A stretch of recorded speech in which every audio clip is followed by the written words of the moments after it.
Baiklah anak-anak, semuanya apa kabar kalian? Semoga kalian tetap sehat dan tetap di rumah. Sekalipun kalian di rumah, kalian harus tetap mengikuti pembelajaran secara online materi Bahasa Indonesia. Pada pertemuan kali ini, materi Bahasa Indonesia yang pertama akan dibahas adalah tentang teks berita. Tentunya kalian sudah sering mendengar apa itu teks berita. Pada kesempatan kali ini yang akan Miss bahas adalah yang pertama, mengidentifikasi unsur-unsur teks berita. Kemudian, menelaah struktur dan kebahasaan teks berita. Pengertian dari berita adalah informasi seputar peristiwa yang luar biasa yang terjadi pada suatu waktu atau aktual. Di dalam berita terdapat unsur-unsur berita yang disebut adik Simba atau juga disebut dengan 5W plus 1H, di mana adik Simba itu adalah singkatan dari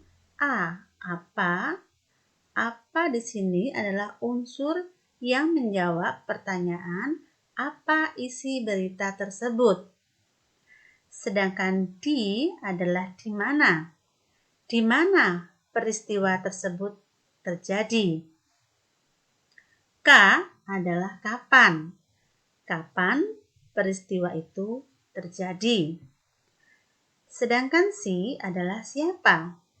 Siapa adalah unsur yang menjawab pertanyaan dengan menyebutkan siapa saja yang terlibat, siapa yang menjadi korban dalam peristiwa tersebut.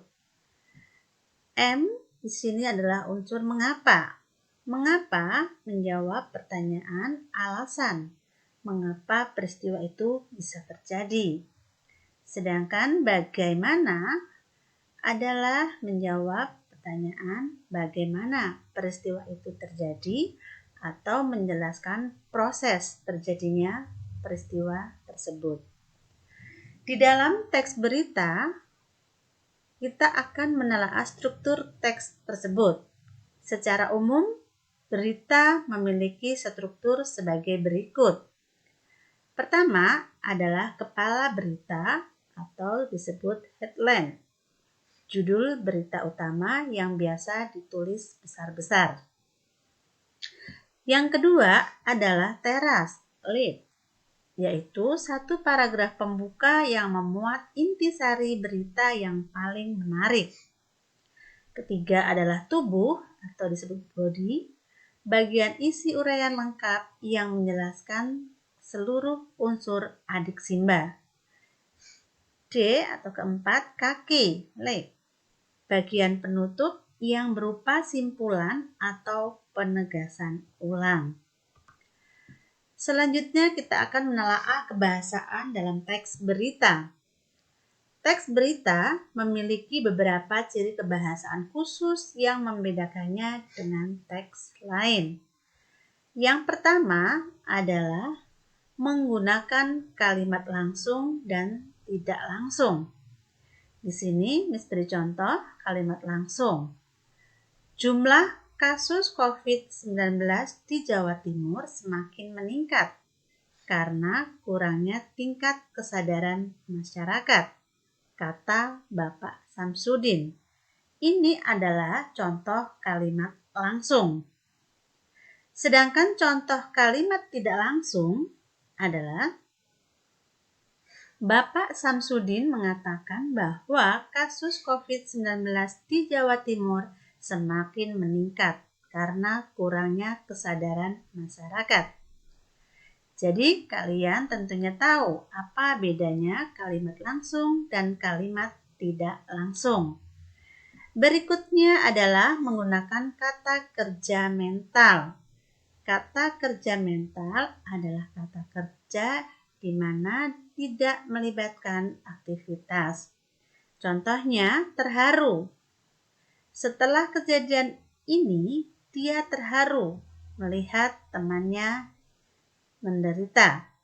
Atau sedih, meratapi dan menyesali adalah contoh-contoh kata kerja mental.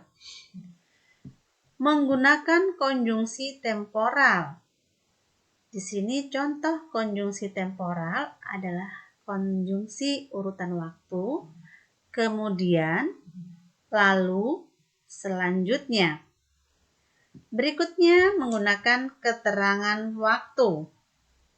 Keterangan waktu di sini memberikan atau menjelaskan tentang kapan peristiwa itu terjadi. Contohnya, pada pukul 2 dini hari telah terjadi sebuah kebakaran. Pada pukul 2 dini hari termasuk keterangan waktu. Selanjutnya adalah menggunakan bahasa baku. Apa itu bahasa baku? Yaitu bahasa yang sesuai dengan ejaan atau sesuai dengan yang disempurnakan.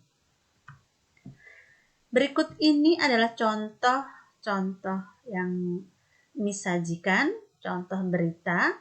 Bisa kalian simak. Di sini ada unsur waktu, ada kemudian di sini disebutkan siapa yang menyampaikan tersebut, mengatakan, dan sebagainya. Bisa kalian baca lebih jelas.